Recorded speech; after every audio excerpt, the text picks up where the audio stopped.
আসসালামু আলাইকুম রহমতুল্লাহি ওয়া বারাকাতুহু। প্রিয় দর্শক, সবাই কেমন আছেন? আশা করছি সবাই অনেক অনেক ভালো আছেন। আলহামদুলিল্লাহ, আল্লাহর রহমতে আমি অনেক ভালো আছি। দর্শক, আপনারা সকলেই থাম্বনেলের লেখা দেখে অবশ্যই আপনারা বুঝতে পেরেছেন যে কোন বিষয় নিয়ে আপনাদের সামনে আমি আলোচনা করব। দর্শক, আলোচনা শুরু করার আগে সকলকে অনুরোধ জানাচ্ছি, সকল অবশ্যই চ্যানেলটি সাবস্ক্রাইব করে দেবেন এবং ভিডিওটিতে লাইক করে দেবেন, কমেন্টে আপনার মূল্যবান মতামত জানাবেন। তো আপনারা সকলেই বুঝে গিয়েছেন যে কি আলোচনা করব। আজকের আলোচনার বিষয় হলো আহলে সুন্নাত আল জামাতের আকীদা এবং খারেজিদের বাতিল আকীদা।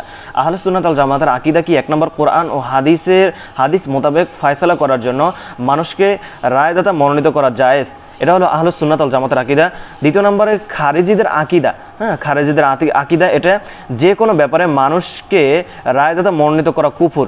যে কোনো ব্যাপারে মানুষকে রায়দাতা মনোনীত করা কুফর, এটা হলো খারিজিদের বাতিল আকীদা। 2 নম্বরে আহলে সুন্নাত আল জামাতের আকীদা, কবিরা গুনাহের কারণে মুমিন কাফের হয় না, গুনাহগার হয়। এটা হলো আহলে সুন্নাত আল জামাতের আকীদা। 2 নম্বরে কবিরা গুনাহের কারণে মুমিন কাফের হয়ে যায়। এটা হলো খারেজিদের বাতিল আকীদা। খারেজিদের বাতিল আকীদা হলো কবিরা গুনাহের কারণে মুমিন কাফের হয়ে যায়। আর আহলে সুন্নাত আল জামাতের আকীদা হলো কবিরা গুনাহের কারণে মুমিন কাফের হয় না, গুনাহগার হয়।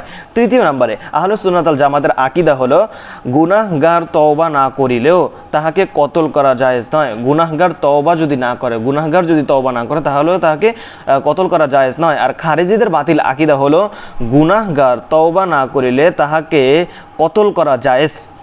তো আপনারা সকলেই 2 আকীদা আপনারা জেনেছেন। আহলে সুন্নাত ওয়াল জামাতের আকীদা আপনারা জেনেছেন, খারেজিদের বাতিল আকীদা জেনেছেন।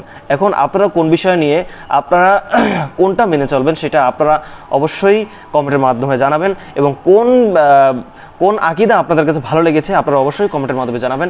আসসালামু আলাইকুম রহমতুল্লাহি ওয়া বারাকাতুহু।